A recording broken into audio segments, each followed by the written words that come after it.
Drugarčinja, ajde zajedno да ги именуваме инсектите. Да повторуваме заедно. Пеперутка, пајак, касеница, мравка, пчела,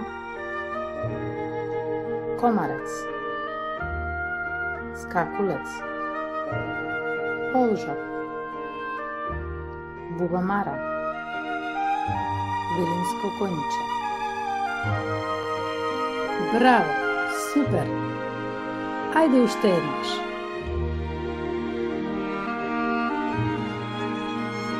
Пеперутка, пајак, гасеница, мравка, пчела, комарец, скакулец,